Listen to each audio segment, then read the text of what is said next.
Ya bu hayatı ben mi seçtim? Ben mi seçtim? Evet sen seçtin. Ben mi seçtim? Ben mi istedim gelmeyi? Evet sen istedin. Bu cevaplar da geldiği için ee, evet gülemeyeceğim bir şey yok herhalde. Şakasını yapamayacağım bir şey de yok. Başkaları için değil kendim için. Ben de böyle vay be diyorum. İşte ateş var, domuz olacak bazı insan. Hatta bunu şimdi aklıma geldi. Bak yani söylemek aklıma bile gelmemişti. Birden şey oluyor sadece. Unuttuğumu sandım. Herhalde beynimde bir şey oluyor, bir şeyler işleniyor. Sonra yapmaktan yoruluyorum. Aman kötüysem kötüyüm diyorum. Bu hep olan bir şey değil. Ama işte genelde bunlar benim korkularımla bağdaşık hep. Güzel, hani böyle bir resme bakıp ay ne güzel, iç açıcı. Bir resim yapma huyum hiç yok ama hiç yok.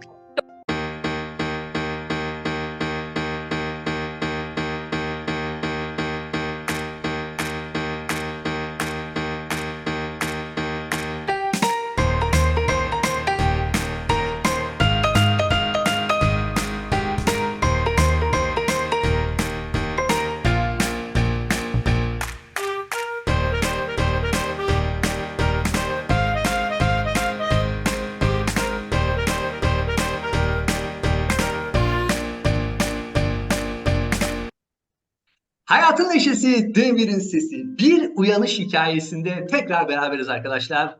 Bomba gibi, fişek gibi programlar ardı ardına devam ediyor ve inanılmaz yoğun ilginizden dolayı gerçekten kayıt üstüne kayıt yapmak için vakti zor buluyorum ama hepsi çok mutluluk verici, çok huzur verici, ilham verici. İyi ki varsınız, iyi ki bizimle berabersiniz. Arkadaşlar bugünkü konuğum çok özel bir konuk. Bugünkü konuğum ta Türkiye'de doğmuş, İtalyalara gitmiş.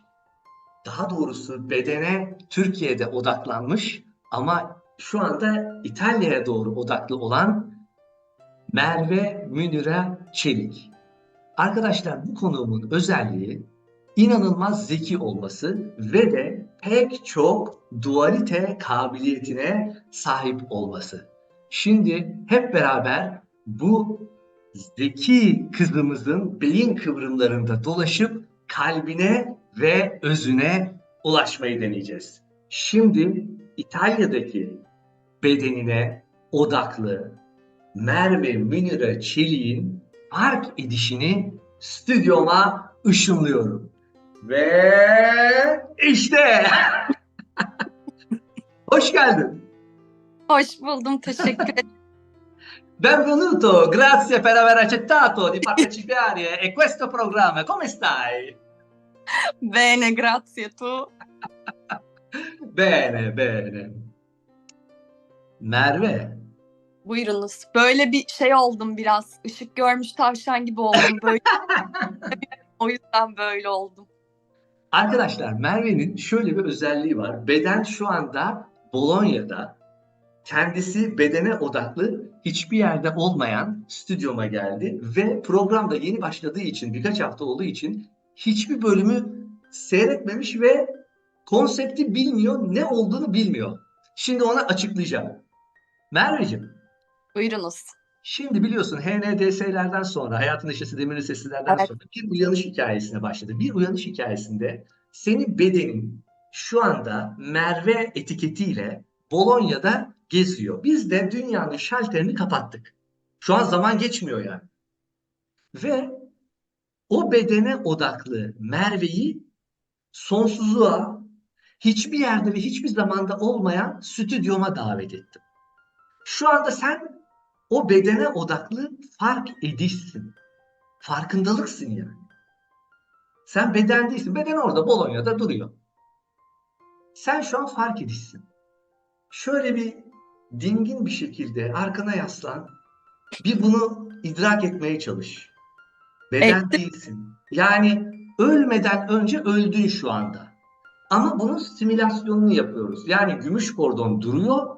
Fiziksel olarak ölmedin. Fakat sanki ölmüşsün gibi. Çünkü beden orada alt tarafta. Dualitede ve senin tekrar ona dönmeni bekliyor. Şimdi biz Dönmeyeyim.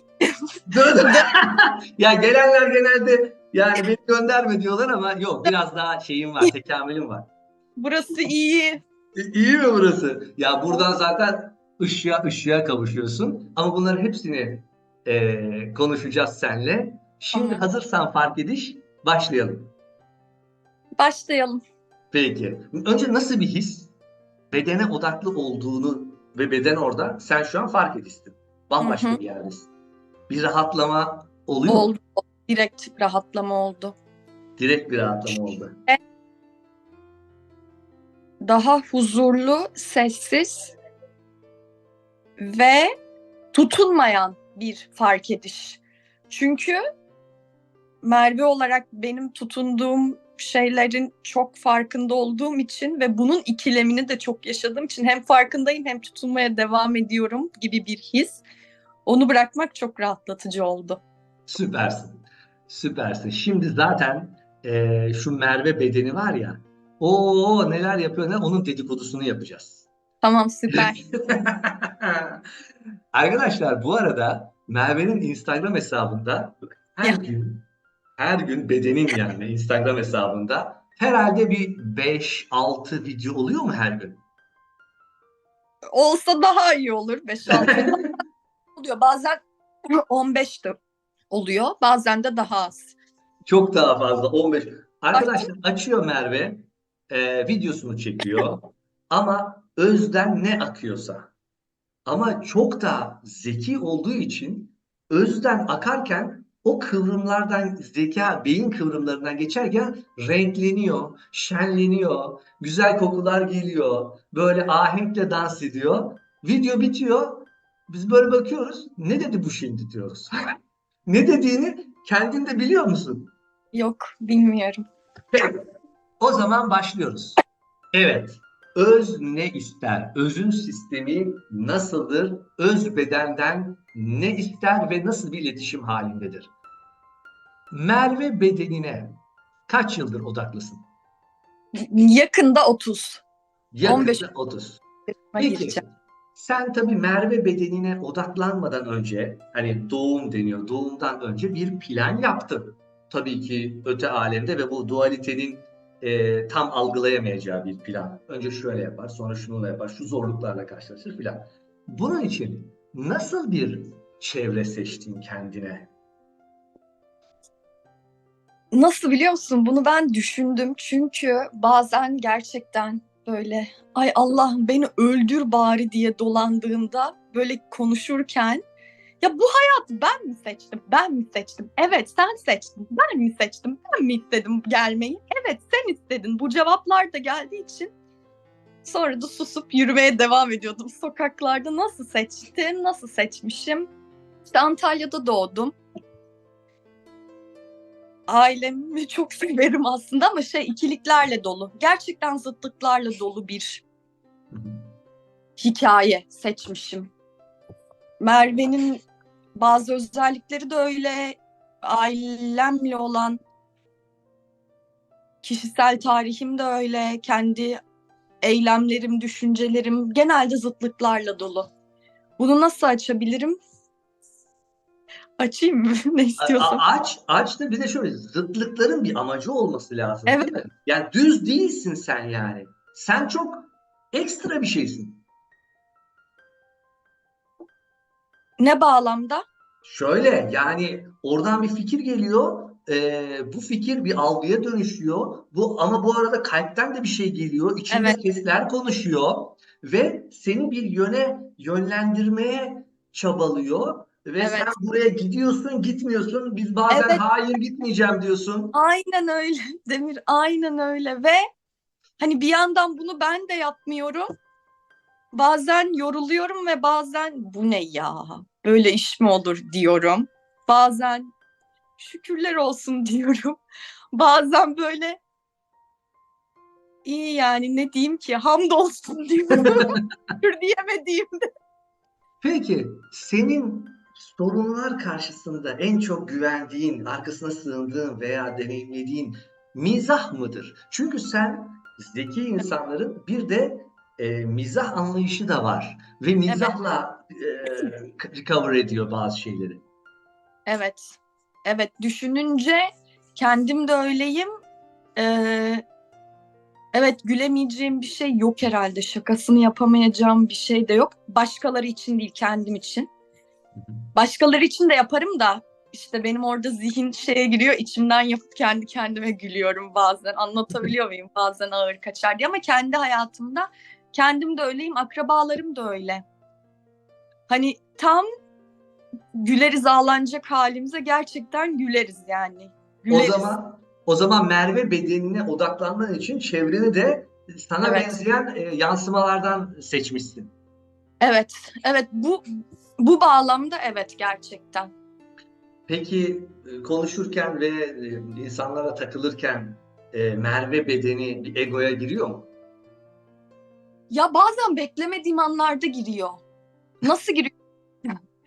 Böyle çok kısa zamanda sanki o ego çıkıyor, bir şey söylüyor.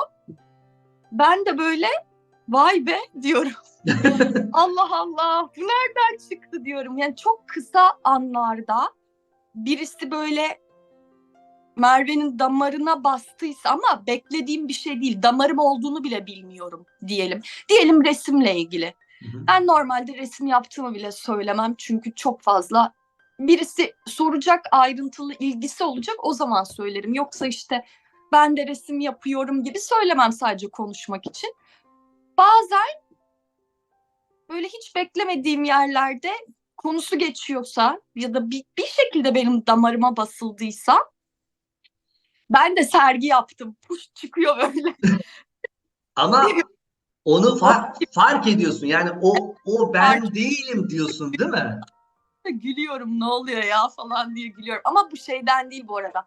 Sergi yaptığımı söylemek, sergi yaptığımı söylemek egodan ve her zaman kendini beğenmişlik olduğu için değil. O an ben onun farkında olarak yani onun egodan çıktığını bildiğim için böyle ok atıyor böyle sanki. Ona şaşırıyorum. Ben yakalayamadan gitti falan oluyorum. Evet. Yani aslında burada önemli olan sen farkındalıksız birisi olsaydın bu benim, ben resim yapıyorum diye bunu Aynen. sahiplenirdin. Sen o anda diyalog gereği böyle bir ego rolü yapan, içinde başka bir dinamiği fark ediyorsun. Fark etmek haklısın. Ya da mesela şeyde oluyor. Normalde şöyle bir hani bazı Türkler bundan rahatsız. Ee, Şöyle şeyler olabiliyor gerçekten. Burada özellikle Avrupa'da diyelim ki. Türkler tanınmıyor olabilir. Bambaşka algılar var olabilir. Hepsi olabilir. Ben mesela normalde gerçekten umursamam. Hatta dalgasını geçerim. Hani şey gibi hatta biraz dalgasını geçerim. İşte birisi diyelim ki bana Türkiye'de dondurma var mı diye sormuştu. Hı hı. Hani ben mesela içimden hani alınmayı vesaire geçtim. Yok agam biz köylüyük bilmeyik al da yiyelim falan diye dalga geçiyorum böyle. Ama bazen özellikle ailemle ilgili şeylerde bazen hani Türk olmamı geçtim ailemin nasıl olduğuna dair böyle o an bana saçma ve o an üstenci gelen sorular olduğunda İçimdeki ses diyor ki bunlar da beni iyice köylü sandı Türküz diye. Ben nerelerde yemek yemiş insanım. Sonra diyorum ki Yine fark ediyorsun egoyu. aynen ya da bana en komik gerçekten bu komik olduğu için söylüyorum. Bazen Allah'ım çok fena. Bazen bazı insanlarla şeyim oldu. Bir ara böyle bir dışlanma gibi bir durumum oldu. Ve bunu benim fark etmem de şöyle iş arkadaşlarımla oldu hatta. e, işteki kadın arkadaşlarının hepsiyle değil bazılarıyla ya Merve sen zaten ne öğle yemeğine gitmeyi seviyorsun ne orada dönen muhabbeti seviyorsun. Sen gitmedin öğle yemeğine. Kızlar seni çağırdı sen gitmedin. Zaten kibrini ortaya koydun. Kibirli bir şeyle gitmedin. Sonra bir tavır oluştu böyle tam ama böyle kötü bir tavır diye değil. Sadece bir enerji, soğuk bir enerji, durgun bir enerji ve bunun farkındayım. Bu kibrimi fark edene kadar diyor ki bana ego böyle ok atıyor. Çok komik. Merve sen güzelsin ya, bunlar seni kıskandı herhalde. Sonra ben diyorum ki, sonra diyor ki başka bir ses, o da dalga geçmek için biraz, ne diyorsun bacım ya diyorum sonra o Yani içinde bile bir mizah var yani. İçinde aynen konuşanlarda. muhabbet diyorum, evet biraz muhabbet çeviriyorum böyle. Şimdi peki Merve bedenine odaklandın, okullar okudun, daha sonra işte hukuk bitirdin, daha sonra Bolonya'ya gittin, orada işte yüksek lisans, beden böyle devam ediyor. Bu sırada sorgulamaya da başladın. Biraz önce de söyledin yani ben nedir bu hayat nedir? Bazen çok içine dalıyorsun, hoşuna gidiyor. Bazen sorunlar çıkıyor, sıkıntılar çıkıyor. Vazgeçiyorsun yani bitse de gitsek moduna Evet, giriyorsun.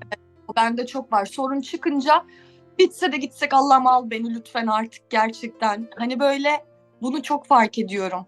Peki Allah'ım al beni dediğin noktalarda gerçekten bir sıkıntıyla karşılaşsa mesela ölümden dönme belki yaşamışsındır bir trafik kazası o zaman işte anneni babanı arkadaşlarını ve her şeyi kaybedeceksin gibi bir his geldi mi daha önce? Hani Allah'ım Evet. al beni demek yüzeysel olur ama gerçekten olan alıyor galiba noktasında ne hissettin ne düşündün? Şöyle ölümden dönme, ben küçükken 6 yaşlarımda bir bilincim gitti vesaire, ondan sonra yaşamadım ya. Şöyle oluyor Demir bence.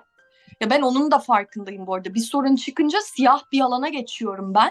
Sanki hayatımdaki her şey dökülüyormuş, elimden alınıyormuş gibi. Hani Sanki sanki sahipmişsin gibi. evet aynen öyle, bak aynen öyle, uğraştığım ne varsa elimden alınıyor ve yıkılıyor ve her şey berbat olacak ve ben sürüneceğim artık gibi. Ve o öyle bir korku ki zaten hala onunla yüzleşiyorum diyelim. Arada hafifliyor, arada çoğalıyor. Hani gerçekten benim, hani korkulardan en, hani böyle en benim bana görünür korkulardan birisi bu. Oo, böyle bir sorumuz da vardı. Merve bedeni en çok neyden korkar? Böyle. Bundan Yani işte, elinden alınmasından mı? evet yani şunun, ama bak şunun, hani bunu çok fark ediyordum. Çünkü şöyle, şimdi insanlara anlatınca işte İstanbul Hukuk okudum, mezun oldum, İstanbul Hukuk'ta okudum, avukatlığımı aldım, buraya geldim, yüksek lisans yaptım, sonra kaldım. İnsanlara çok pembe gibi gözüküyor, bunu da anlıyorum. Ama yani gerçekten herkes için böyle değildir. Herkesin kişisel tecrübesi farklıdır. Benim hikayede bayağı ben şaftım kaydı tabiri caizse. Öyle Hangi oldu. konuda? Ne başına geldi? Ne oldu yani? Şey konusunda ben burada ne yapıyorum? Özellikle iş arama sürecinde, ve bu hala öyle çok rahatlamış bir Merve yok. İş arama sürecinde ben burada ne yapıyorum? Ne yapacağımı bilmiyorum. Ben bu hayatta ne yapıyorum?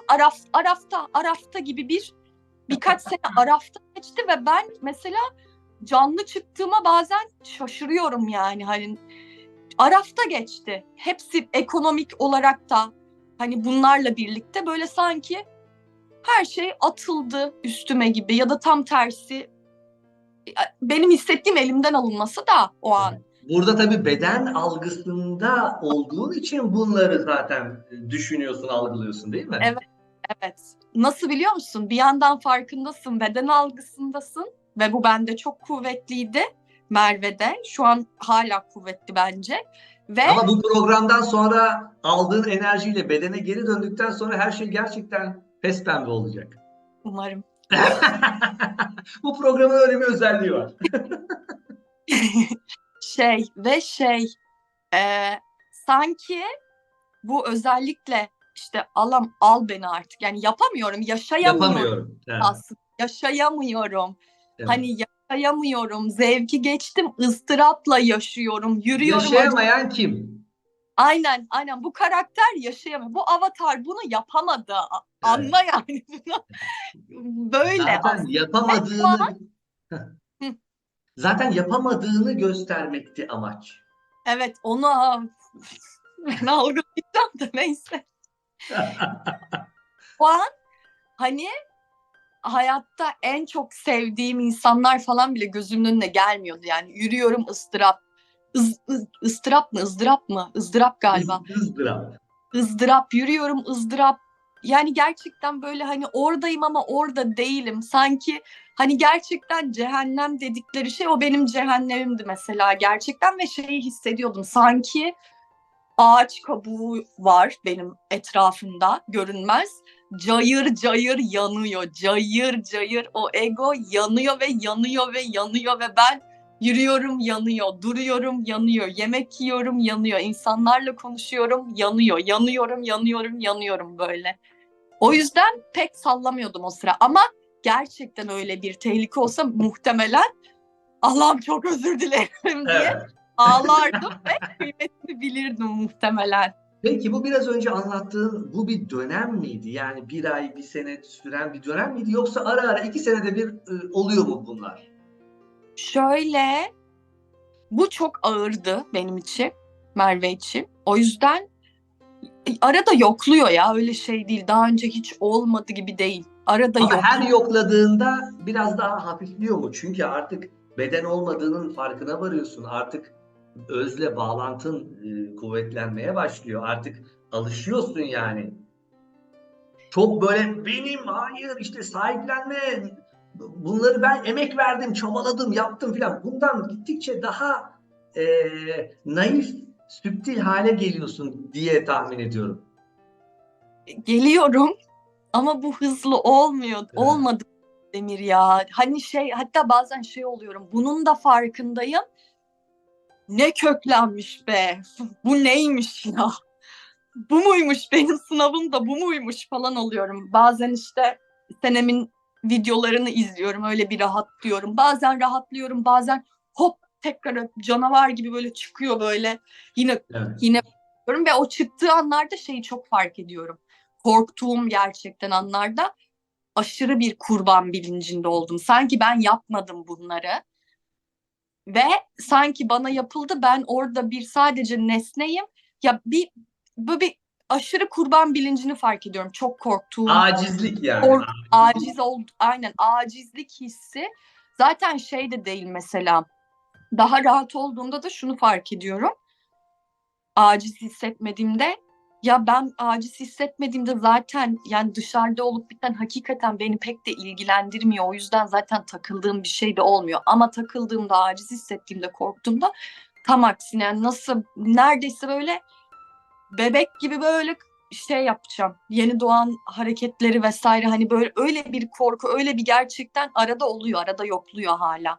Peki şimdi mesela yokladığın zaman ha Merve sen daha önce bunları yaşamıştın. Neyin ne olduğunu biliyorsun. Bu egodur, bu zihindir, bu senin kurban bilincindir. Tamam biz bunları zaten geçtik. Artık yolumuza bakalım. Öz olduğumuzu, ben hiçbir şeyin sahibi değilim diye daha yumuşak atlatabiliyorsundur diye tahmin ediyorum.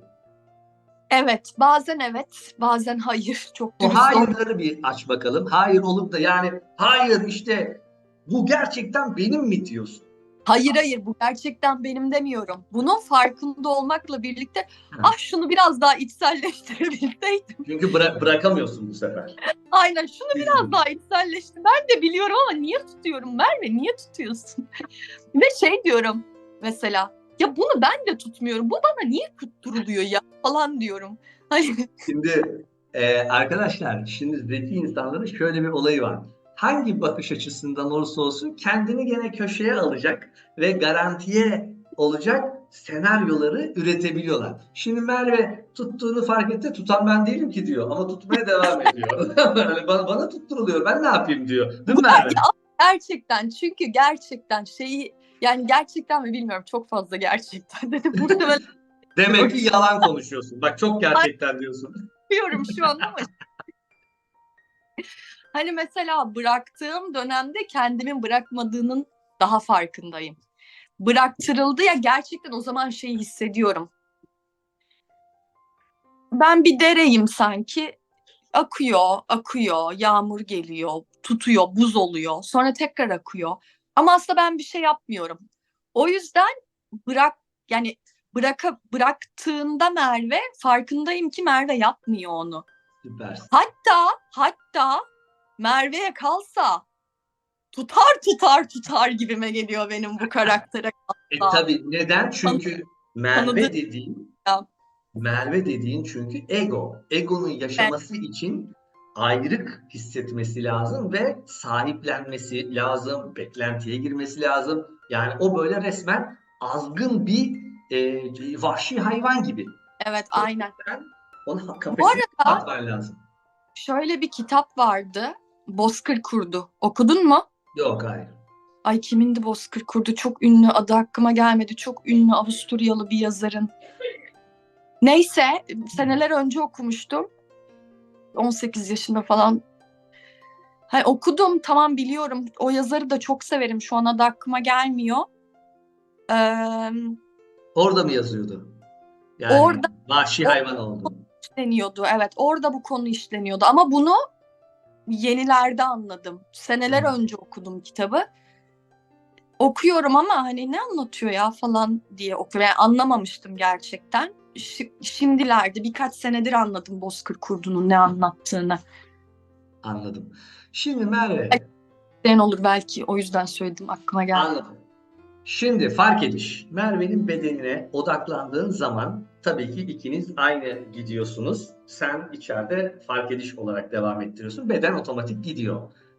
Sorunlar, sıkıntılar karşısında artık senin bu beden olmadığını fark ettin ve yıllar içerisinde de farklı bir kaynaktan işte akış dediğin, işte öz dediğin, bu bana yaptırılıyor ya filan dediğin bir güç ya da e, bir yapı, sistem algılamaya başladın. Bu algın yıllar içerisinde nasıl evrildi, nasıl değişti? Yani önceden hani öyle bir Allah var, bir de ben burada aciz kulumdan şimdi artık biz beraberize mi evrildi? Ya da onunla iletişimin nasıl, içine mi doğuyor? Bir yerde işaret mi görüyorsun? Nasıl onunla özle iletişimin? Hani bir arkadaş gibi düşün, ya benim Ahmet'le aram iyidir ya kankam filan dersin. Özle, sistemle iletişimin nasıl? Şöyle, önceden eee, düşünüyorum, Allah algım şeydi ya, cezalandırıcı bir Allah algım vardı ve çok korkuyordum gerçek. Hmm. Aşırı, yani aşırı çok korkuyordum yanmaktan, o küçükken duyduğum şeylerden, cehennemde yanmakla ilgili duyduklarımdan. Ergenlikte bir Kur'an'ı okuyayım demiştim Türkçesinden, yine çok korkmuştum. Çünkü işte ateş var, domuz olacak bazı insanlar, doğru hatırlıyorsam yani. Kur'an'da mı yazıyor bunlar? Ya benim okuduğum kısımda yazıyordu işte, kıyamet gününde bilmem kimler maymun olacak, bilmem kimler domuz olacak vesaire. Ben bu hayvanların suçu ne ya falan diye dedim. İşte ama Yani bir dakika, sen domuz olacağından değil, domuzun suçu ne diye mi üzülmeye başladın? aynen, 15-16 yaşında falanım, işte bir de falanımdır, dedim ben bunu okumayayım, ben okursam buna inanmam yani.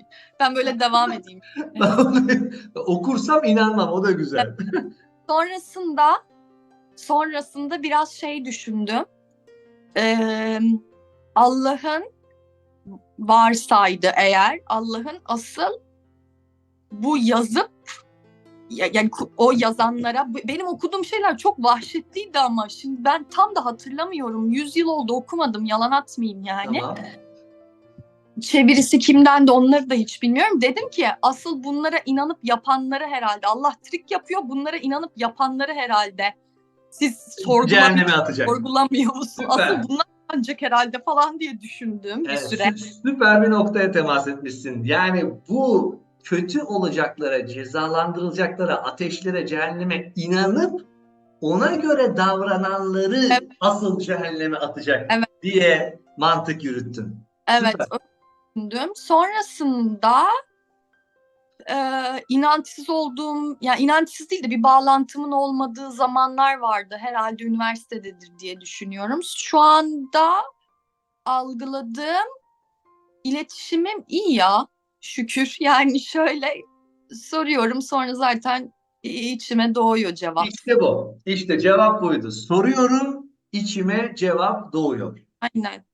Bu cevap doğduğu zaman çünkü bizi izleyen canlar da merak ediyorlar. Ben de bir şeyler yaşıyorum, ben de bir haller oluyorum. Acaba kafayı mı yiyorum ya da Yok ya, bir de ben haller falan da olmuyorum. İnsanlar mesela bazı şeyler yaşıyor. Benim öyle yaşadığım falan da yok. En fazla şey oluyor bu ara çok.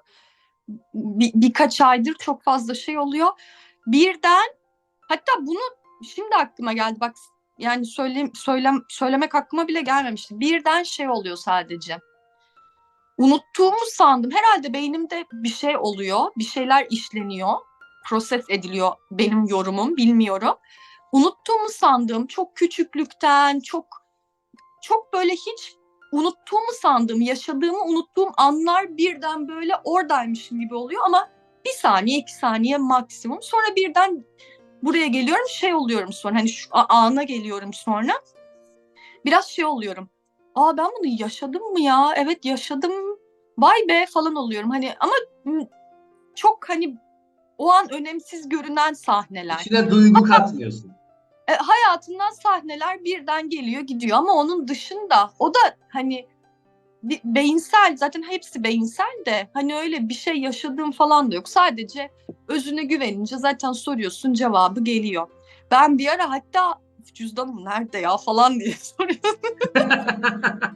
O tehlikeli yerlere gitmiş o. Gerçekten bavul nerede ya, cüzdan nerede diyordum.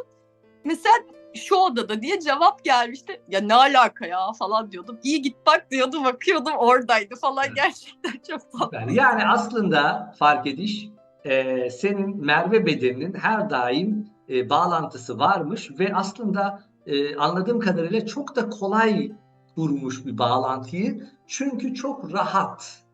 Çünkü mizaç olarak, karakter olarak doğal, akışta bir bedene odaklanmışsın. Doğru mu? Çok takıntıları olmayan, çok böyle psikopatlık, çok böyle travmatik şeyleri olmayan. Travmalar sadece bilinçli bir şekilde sorunları çözememekten kaynaklanmış sanki gibi Evet. geliyor. Yani böyle kötü bir annen, Hayır. parasız şeyleri falan olmamış yani travmatik olarak. Ya, yani ikinci cümleyi duyamadım. Kötü bir Yani anne.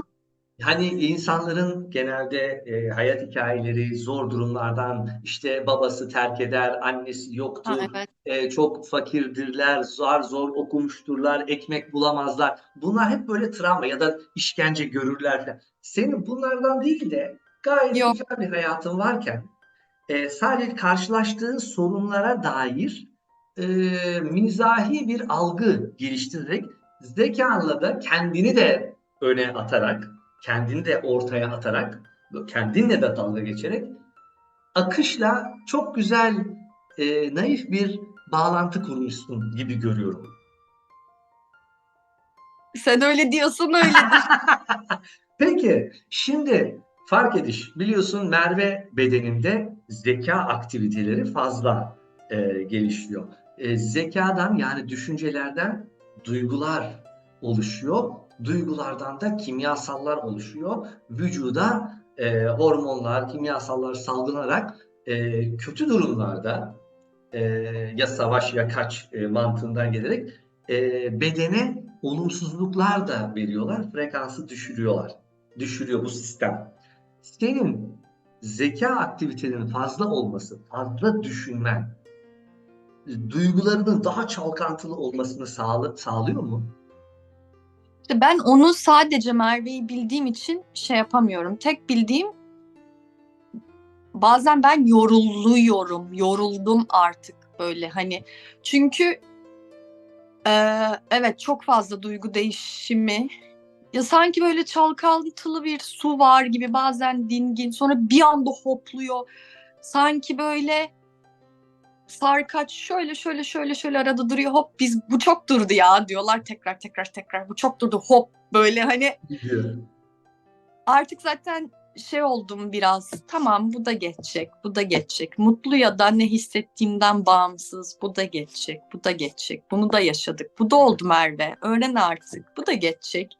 Şu an yaptığım bir şey yok, bunları hatırlatmaya çalışıyorum kendime ama bazen yoruyor, bazen evet, duygu değişimi his değişimi ama o duyguları da gerçekten sanki içime konuluyormuş yani gerçekten konuluyormuş gibi O da hissediyorum. sen değilsin. Onu da Evet, fark ediyorsun. yapmıyorum o yüzden zaten o yüzden böyle biraz evet değişik ben bilemedim. Zeka Peki. bağdaştırmamıştım mesela Evet. ilk kez bunu da. Çünkü neden zeka ile bağdaşlaştırıyorsun? Mesela temel seviye basit bir insan olsa neden? Bana verilenler bunlar hani ağrısız başım, işte azıcık aşım, fazla kıpraşmayayım, böyle devam edeyim der gider belki. Sen oradan bir fikir geliyor. Buradan ya öyle mi ya böyle mi? O seni Evet, dengesizleştiriyor mu? evet tam öyle. Ben anlamıyordum tam öyle ve ben bunun dalgasını geçiyordum şey için. Şimdi insanlar dedim ya hani İtalya'ya gelmek vesaire insanlara pembe bir hikaye gibi görünüyor sanki. Hatta şu da garip mesela hani bu ikiliklerin içinde şey de var. Maddi durum bile var. Her şey çok ikilikliydi yani. Herkes beni çok zengin sanıyordu. Keşke doğru olsa. İnşallah olur. Oldu bile, oldu bile. Evet, Sen haklı. keşkeleri meşkeleri bırak.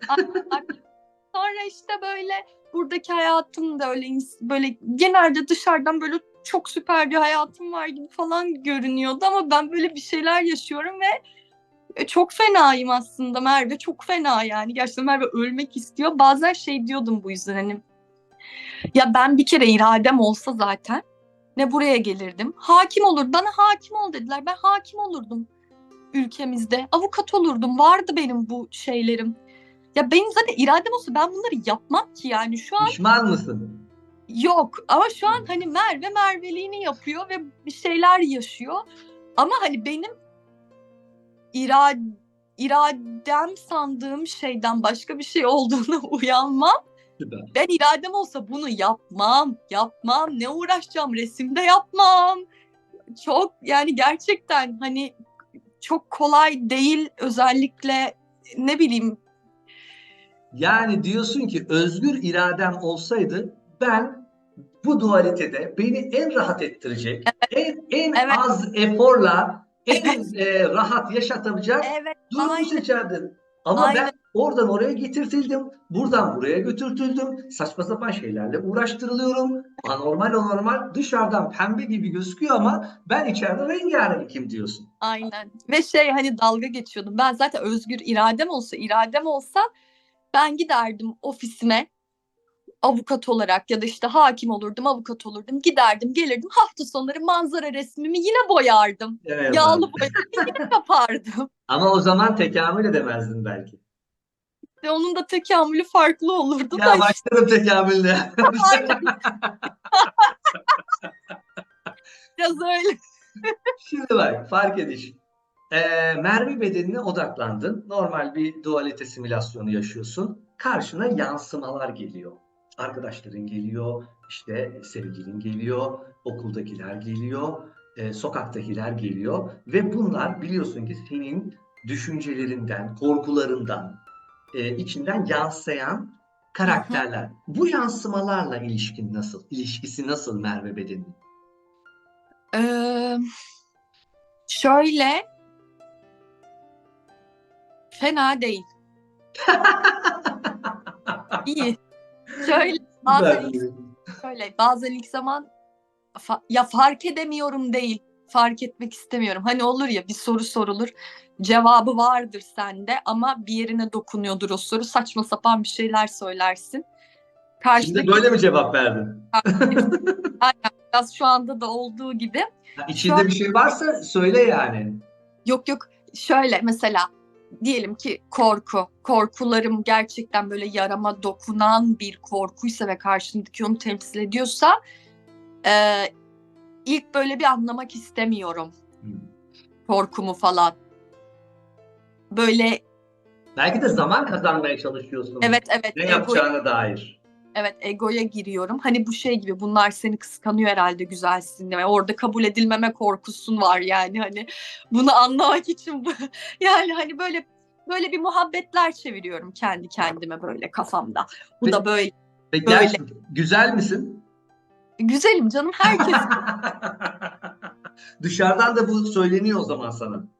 söyleniyor da hani ya fark etmez yani ama ben herkesi de güzel bulurum zaten yani. Hani kendimi Süper. de güzel bulurum, insanları da çok güzel bulurum. Neyse işte ilk zamanlar bazen bak bu benim bu korkum demeden önce biraz zihnim şey yapıyor, oyun oynuyor böyle. Çok sürmüyor, çok sürmüyor. Ama şey işte kabulleniş geldiğinde kabulleniyorsun ve o zaman rahatlıyorum zaten. İşte bu benim bu korkumdan yani şunu çözelim diyorum. Nasıl çözüleceğini de bilmiyorum. Sonra ben çözemiyorum ya Allah'ım sen çöz yani ben çözemiyorum. Ben yani düşünerek yapamıyorum bunu. O yüzden sana havale ediyorum diyorum. Sonra biraz rahatlıyorum. Sonra yine böyle bu süreçler farklı şekillerde, farklı dozlarda bazen tekrarlanıyor. Çözülenler gidiyor gerçekten. Ve şey de garip, çözülenlerin gittiğini bilmeme rağmen, yaşamama rağmen hani o korkulardan çözülünce gideceğini ya biliyorum ama o an inanamıyorum mesela. Sanki hiç öyle bir şey yaşamamışım daha önce gibi. Gibi. Sanki hiçbir korkuyu çözmemişim ve gerçekten tesiri gitmemiş. Hem işte içimden hem hayatımdan gibi. Başka bir korku olduğunda mesela henüz çözülmemiş ya da tam çözülmemiş o işleme aşamasında şey oluyorum. Bu da çözülür rahatlığında her zaman olmayabiliyorum. Değişiyor. Bazen oluyorum, bazen olamıyorum. Ama sona yaklaşmışsın. Yani her zaman olma noktasına çok yakınsın. İş. Öyle öyle. Yani biraz daha bir deneyime ihtiyacım var. Ondan sonra tamamdır artık. Şimdi yani o zaman yansımaların senin karşına geçtiğinde böyle bir saçmalık olduğunda sana bir kötü bir şey söylediklerinde bir saniye Merve aslında bu şudur budur yani direkt refleksle kafa göz dalmıyorsun o zaman. Yok, Heh. yok. Refleksle... Önceden dalıyordum. Beş Heh. altı sene önce İşte falan. öyle bir potansiyel gördüğüm için soruyorum bak. Önceden, tabii önceden şey olmuştu. Şu an çok garip geliyor. Mesela hiç tanımadığım biri bana laf etmişti. Bir adam yaşlıca. Bayağı hayvan, eşyol eşek böyle saydırmıştı bana yok yere. Ben şey hatırlıyorum. Ben nasıl ağlıyorum, nasıl krize girdim, nasıl ağlıyorum. Hani şu an mesela Yani gülüp adama bir şey yapmadın mı? hayır yapmadım Kendi kendine. gibi. Yani sabah erkenden zilini çalmıştım ama biliyorlardı çalacağımı. Eşi biliyormuş, kendisi bilmiyormuş herhalde. Bana saydırdı. Ben nasıl ağlıyorum, nasıl ağlıyorum, nasıl krize girdim. Şu an mesela garip geliyor ama o Ne zaman kadar çok normalimdi yani. ne kadar boş geliyor değil mi? Demek ki o Evet. algıda senin dünyan oymuş. Şimdiki algıda o ufak bir parça kalmış. Allah Allah bu tepkiyi neden verdim diye. Hiç, çünkü sen o değilsin. Sen şimdiki sen de değilsin aslında. Evet değil. Aa, o değilim ama bunu nasıl daha iyi idrak edeceğim herhalde Çok, ettirilirim. hayır çok basit. Sen şimdi biraz önce anlattığın hikayeyi hatırlarken hangi hislerlesin? Ya o küçücük bir şeymiş. Ne kadar büyük tepki vermişim. Ne gereksizmiş. Aynısını imajinasyon yap. Bir 10 sene sonra git. Onu da Şimdi tamam o zaman bir sorun kalmıyor. Sen evet, zamanda algıda dolaşabilirsin. evet onu da yapıyorum. En çok onu yapıyorum hatta O hatırlatmak zaman için. gittikçe daha huzurlu, daha mutlu olmaya devam ediyorsun dualitede. Değil mi? Evet, evet, evet. Ya her zaman değil. Çünkü ya bunu yapsam da hani şöyle oluyor Demir. Mesela bunu yapıyorum, daha rahat oluyorum. Sonra bir daha, sonra bir daha. Sonra yapmaktan yoruluyorum. Aman kötüysem kötüyüm diyorum. Bu hep olan bir şey değil. Ama işte genelde bunlar benim korkularımla bağdaşık hep. Korktuğum şeylerde olan. İşte parasız kalma korkusu, dışlanma değil de parasız kalma korkusu vardır. Ha, bu korkuyu hisseden kim? Gene de ego, Aynen, zihin, aynen, aynen, kendini kişilik sanan beden. Parasız aynen, kalırsa çünkü o yaşayamaz. Ama sen aynen, o değilsin ki. aynen, Sen zaten ölümsüzsün, sonsuzsun. aynen. İşte İşte bu şey mesela herhalde bunun ikisini de bilip arada böyle bazen pimpon topu gibi gidip geliyorum. Gidip geliyor Merve öyle diyeyim. ama Sonra tahmin ediyorum, daha çok biliyorum. tahmin ediyorum bu pimpon topu gidip gelsen bile sen kendini güvenli ve huzurlu alana atıp oradan izliyorsun sanki bu pimpon topunu. Evet, evet, evet. Sen Biraz yoksun yani. Yani Allah kahretsin bunu ben kaybetmemem lazım diyen şey sen değilsin. Evet evet değilim. Sen uzaktan izliyorsun onu. Aynen onun da farkındayım. Hatta şey de demiyorum. Bunu kaybetmemem lazım falan da demiyorum aslında. Ay hiç onu da demiyorum. Sadece bir yargılanma korkusuyla hani bir şeyleri becerememe korkusuyla da birleşik bir. O zaman el alem terör örgütü. Yani o da ben olduğum için el Aa, aleme yani yargılanma, sen kendi kendini mi kendimi yargılıyorsun? yargıladığım için evet Çünkü o kendim. zaman ama bir dakika burada bir beklenti var o zaman. Sen kendinden belli bir zamanda belli bir hedefe, belli bir başarı bekliyorsun mesela. Yani herhalde içselleştirilmiş olarak Bunun tam kaynağı nereden geliyor? bunun kaynağı tabii benim çok muhtemel yetiştirilmemden geliyor. Yine döndük dolaştık el alem terör örgütüne geldik. Bunun farkındayım. Ya el alem terör örgütü benim ama Tamam yani sensin ama sen olduğunun farkında olmadan dağıtmışsın rolleri. Annene evet, rol vermişsin, babana rol vermişsin, evet, öğretmenine rol vermişsin. Sonra o rollerden kendine baskı uygulatmışsın. evet, Mutlaka şunu başarman lazım. Mutlaka şunu sınavı evet, geçmen lazım. Mutlaka şöyle olman lazım. aynen, Olmayınca yetersizlik hissi, aynen. değersizlik hissi, sen kendini Yeter, değersizliği geçtim. Bunu böyle yetiştirilenler bilir. Hani annem tarafından değil de herhalde babam tarafından da öyle daha çok. Çöpsün sen, çöp, çöp. Yetersizlik ne ki? Yaşama. Ve, ve mesela sınıf öğretmenim de derdi. Bunu bilemeyen atsın kendini camdan. Gerçekten o his geliyor. O şey de komik oluyor yani. Bu insanların söylediklerini o yaşlarda bu kadar sünger gibi emip hala bazen diyorum işte ulan bilmem kim. Ama o da işte aynen rolleri dağıttığım için bir sohbet çeviriyorum. Kendi kendime eğleniyorum. Şimdi ben senin söylediğini çok iyi anladım. Çünkü arkadaşlar aynısını ben de yaşadım. Bizim özellikle baba tarafı sülalesinde hani üniversite mezunu olmayan ciddi anlamda söylüyorum Türkiye sınırları içerisinde yaşayamaz. Ben de evet yani ciddi söylüyorum. Çünkü neden yaşayamaz? Her bayram, her yılbaşı, her yaş günü, her özel günde tabii sülale, akrabalar birbirleriyle telefon konuşmaları nasılsın, şudur budur yaparlar ve hepsinde başarı, okul, notlar ve titir yani bunlar konuşulur. Olmayan da yerin dibine batırılır. Şimdi hal böyle olunca ben de İstanbul Fizik mezunuyum ben. Fizikçiyim aslında. Sen de mi İstanbul Üniversitesi mezunusun? Evet evet. Ve fizik zordur. Fiziği bitiremiyordum. Yani fiziği ya gerçekten zordu. Fiziği bitiremiyordum. Bir an düşündüm. Benim Türkiye'yi terk etmem lazım. Ya çünkü ben bu babamlarla, akrabalarla yaşayamam. Ben Ee, son... Ve düşündüm nereye gidebilirim? Hani Yunanistan mı olur, İtalya mı olur ya da işte başka bir yer nasıl olur, orada nasıl yaşarım şu bu. Bu proses biraz zor geldi. Fiziği bitirmek biraz daha kolay olacak dedim ve fiziği öyle bitirdim ben.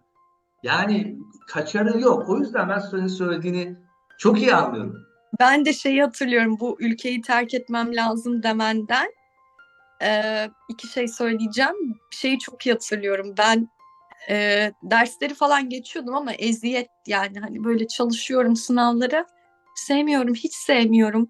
Ben bunu niye yapıyorum? Bu kadar sevmezken bu ne ya diyorum. Ders çalışıyorum bir yandan. Çünkü sınavı geçmem lazım. Finalleri geçmem lazım işte mezun olmak için falan.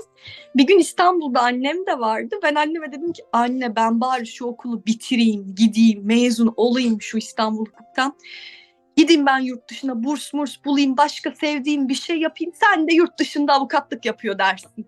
İnsan Evet. olayı ve benim biraz da öyle oldu aslında yani düşününce. Ben avukat olmak istemiyordum ve avukat olamayacağım bir yere geldim yani gerçekten. Şu an Hani orada Merve Bedeni avukatlık yapamaz mı? yani yapar, istese yapar, uğraşsa yapar, istemediği için şu an yapmıyor. Yapmıyor. Başka bir iş yapıyor yani Şimdi, düşünün. şimdi bak başka bir şey geldi aklıma. Senin Instagram hesabından gördüm. Acayip çizimler yapıyor Merve Bedeni. Ama ben çizimden, sanattan falan o kısmından pek anlamam ama yine de ekstra, sıra dışı, böyle abidik gubidik bedenler, e, doğuran figürler, korkunç denilebilecek çizimler. Yani dediğim gibi anlamıyorum ama Aman. her yerde görmediğim şeyleri görüyorum. Nedir bunlar? Bilmiyorum Demir, onlar hep bilinç akışı. O yüzden bilinç akışı olduğu için öncesinde oturup da ne çizeyim diye hiç düşünmüyorum. Hiç düşünmüyorum. Plan da yapmıyorum. Sadece başlıyorum yapmaya, sonra bir resim çıkıyor. Sonra birazcık bir şeyler algılayabiliyorum. Doğum çok var gerçekten ama ben onu bilinçli olarak Kendini doğurmaya mı çalışıyorsun? burada bir figür olsun. Burada bir figür olsun. Bu da bunu doğursun diye yapmıyorum. Yani öncesinden düşünmüyorum. Yaparken geldiği için sanki o resmi de ben yapmıyorum zaten. O yüzden bitince şaşırıyorum. Aa diyorum, böyle olmuş, böyle böyle ne çıktı? Hani hoşuma gidiyor, bu merak hoşuma gidiyor çünkü resim kendi kendine yapıyor gerçekten. Şey oldu, o şeyden de aklıma geldi. Geçenlerde hani bu iç ses ya da özden gelen ses, bilmiyorum, hani konuşma sistemle, Allah'la vesaire. Ee, Şöyle bir ses: hamilesin. Ben, ne diyorsun ya, şaka mısın? Tövbe estağfurullah. Şu an olmaz. Yok yani. Hamilesin. Hayır. Bu ne zaman oldu? Geçen haftalarda. İsim Ama belirledin mi? baktı ya. Ne oluyor ya diye. Neymiş peki, çözebildin mi? Sonra kendine hamilesin. Hmm. Ya böyle, ha tamam ya, ne korkutuyorsun. Peki, fark ediş. Şimdi şöyle bir şey söyleyeceğim. Ben dediğim gibi teknik olarak bilmiyorum ama o resimlerde ben kargacık burgacık, yani böyle çok böyle smooth bir şey görmüyorum. Hatta çirkin sayılabilen bir silüet görüyorum. Doğru mu görüyorum, yoksa bu şu anlama geliyor diyebilir misin? Ve O, o dalga, nasıl? o senin bakışın, yok yok, Ha, dalga. tamam, yani çirkin derken hani böyle çok güzel bir Ben, kadın, yok erkek yok figürü kız çizmiyorsun. yok. Hatta saçları olmayan, hani Evet. bedeni de çok estetik olmayan bir şeyler çiziyorsun. Çıplaklık var, bak şimdi neler var. Çirkin görünüm var, Evet. çıplaklık var, doğum var ve Kan sanki var. sanki orada acı var ve kaos var. Evet. Nedir bunlar? Herhalde benim iç dünyamın yansımasıdır diye düşünüyorum. Şimdi şey, yanıma baktım, acaba resim var mı burada diye, diğer odada kalmış resimler, yoksa gösterirdim. Şöyle Demir, herhalde benim dünyamın bir tezahürü yani o da, çünkü onu da bilerek yapmadığım için ve şey var, ama ben de bunu hani bilerek yapmıyorum. Şeyi farkındayım. Güzel, hani böyle bir resme bakıp ay ne güzel, iç açıcı bir resim yapma huyum hiç yok, ama hiç yok. Hiç de olmadı gibi yani. Çocukken öyledir de. Hatta güzel bir şey yaptığımda da onu öyle bırakamıyorum yine etrafına. Hani güzel, mesela güzel bir figür, güzel bir kadın figürü yaptığımda da onu öyle bırakamıyorum. Biliyorum, ben biliyorum ki onu öyle bıraksam mesela çok daha fazla beğenilir. Ama o ben değilim, o benim Evet. yaptığım değil. Sonrasında ekleniyor akuatik, kaotik şeyler, figürler, olaylar vesaire. O hikayeyi ben seviyorum. Çok seviyorum hatta, çünkü Seni dengeliyor. evet, hem öyle hem de çok samimi geliyor bana. Evet, bunun herhalde benim Şimdi benim bakış açım neler şu. oluyor. Sen o kadar ilahi, o kadar saf, o kadar duru bir kalbe sahipsin ki yin yang, yani negatif pozitif denge nötr yasasına göre o resimlerle bir Ha, denge yaratıyor haklısın, olabilirsin. haklısın. Belki karanlık tarafın dışa vurumudur. O Haklısın. da O benim sensin çünkü. esprilerimde de çok çıkıyor. Kardeşim psikolog, o da söylemişti. Şöyle, başkalarının yanında yapamayacağım esprileri kardeşimin, kuzenimin yanında yapabiliyorum sadece. Ya da işte sevgilimin. Hani dalga geçiyorlar. Ayı mısın sen, hayvan mısın falan diye, özür dileyerek ayılardan ve hayvanlardan. Herhalde bu da senin karanlık tarafın dışa vurumu gibisi. Herhalde resimlerde de öyle oluyor. Çünkü şunu da çok gözlemledim. Böyle resim yaptığımı duyan bilen insanlar vesaire söyleyince bana şey zannediyorlar. Genelde şöyle bir algıları oluyor. Benim resimler çok tatlıdır, güzeldir, tatlı Tırnak diyorlar. içinde. İlginç, ilginç, değişik oluyorlar. Herhalde öyle bir şey diye düşündüm. Evet, haklısın bu konuda, doğru. Denge. Peki Merve Bedeni bu tekamül planını anladı mı? Ne yapması gerektiğini anladı mı? Anladı ya. Ne yapması gerekiyormuş? Of. Sadede gelelim. Gelelim Merve karakteri. Bu karakter anladı ki korkularından özgürleşip kendini gerçekleştirmesi. Süper. Korkularından özgürleşip kendini gerçekleştirmesi. Plan buymuş yani, Merve için plan buymuş. Bunu benim kafam algıladı artık, öyle diyeyim. Süper. Peki Merve Bedeni'nin en çok neden korktuğundan bahsettik. En çok neyi sever dualitede?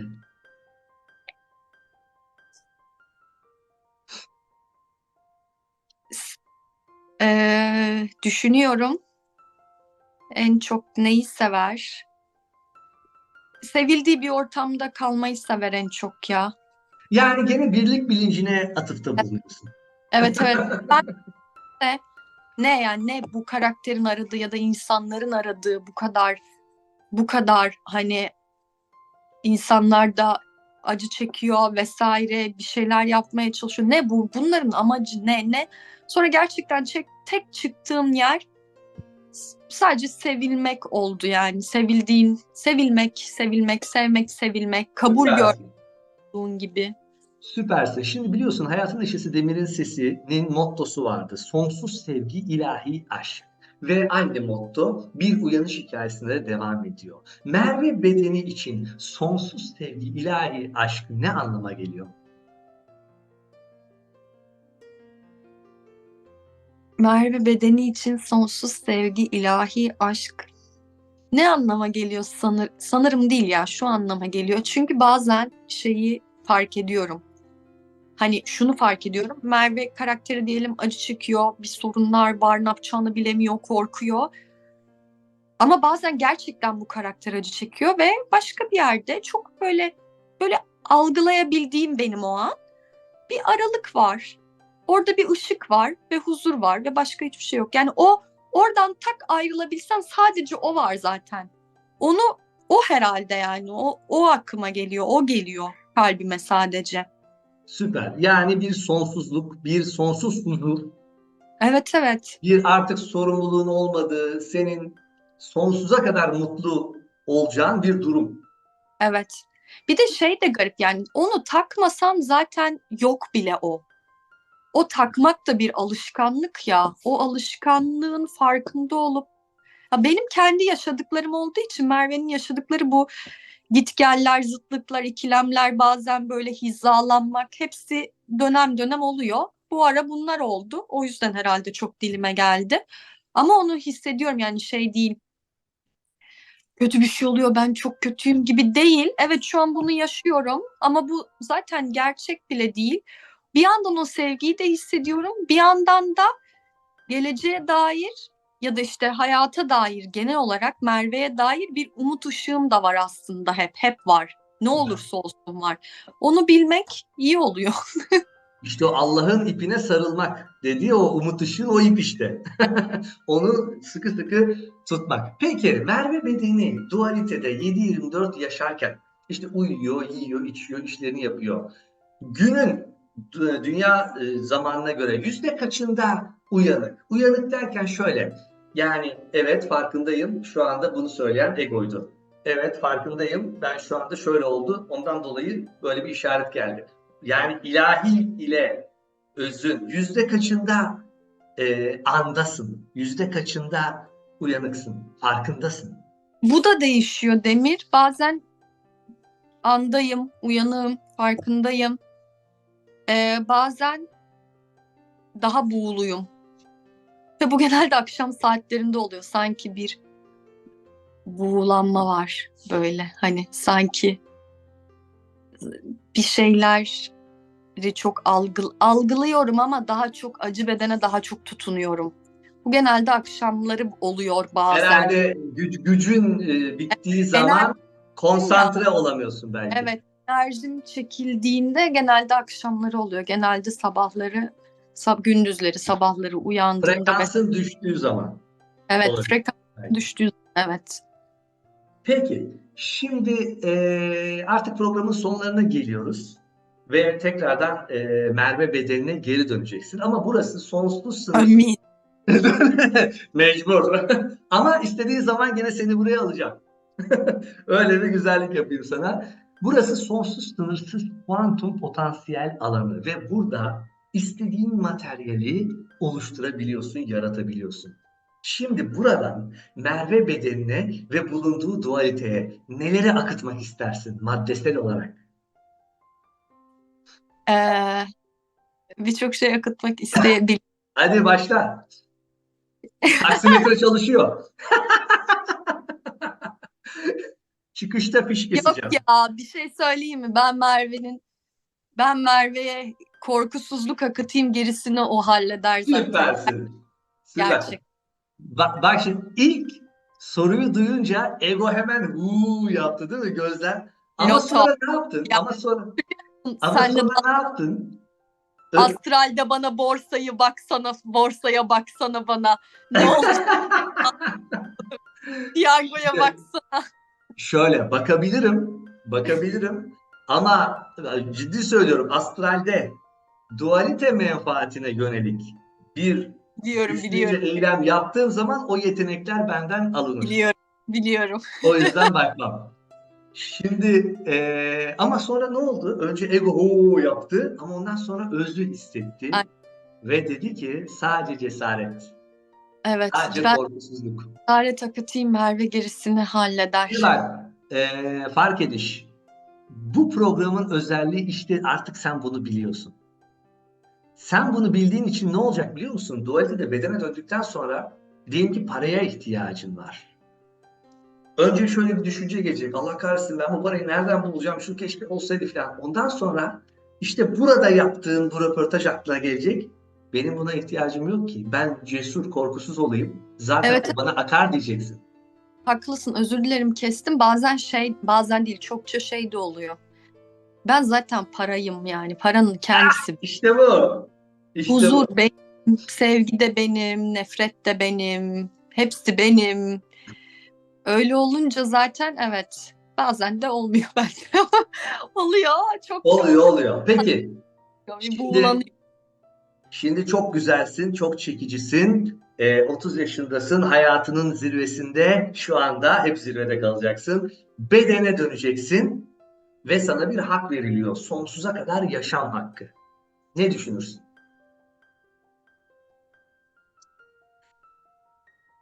Hoş sen bir an önce gitmek istiyordun ama orada hapis kaldığını düşünme yani. Sonsuza kadar yaşam hakkımı ne düşünürüm? Böyle olurum, ambale olurum. Bir şey düşünemem. Ya sevinir misin? Oo falan der misin? Demem herhalde ya. Neden? Sonsuza kadar dünyada mı kalacağım? Hani bu bir kabus da olabilir. Hapis gibi yani. O yüzden. He, Vaktim olunca kısmet, yani ne kadar yaşıyorsam tamam. yaşayayım, sonra da gideyim diye Evet, fark düşünürüm. ediş. Çok teşekkürler. Son sorumu daha doğrusu söyleşinin artık sonuna geldik. Son sorum şu. Şu Hı. anda artık birazdan Merve bedenine tekrardan gireceksin. Kaldığın yerden devam edeceksin. Hı? Oradaki Merve bedenine fark ediş olarak ne söylemek istersin? Sen cesaretin ta kendisisin be Merviş be derim. Yani yürü kim tutar seni? Ya derim, aynen. Evet. Çok teşekkürler fark ediş. Seni bedene uğurluyoruz. Görüşmek üzere. Evet arkadaşlar, Hayatın Neşesi Demir'in Sesi bir uyanış hikayesinde bugünkü konuğum Merve Münire Çelik'ti. Muhteşem bir sohbet oldu ve gerçekten çok farkındalıklı ve sizlere de yön gösterecek bir diyalog olduğunu düşünüyorum. Programa burada son veriyorum. Bir sonraki programda tekrar görüşmek üzere. Sevgiyle kalın, aşkla kalın, benimle kalın, Demir'le kalın. Hoşça kalın.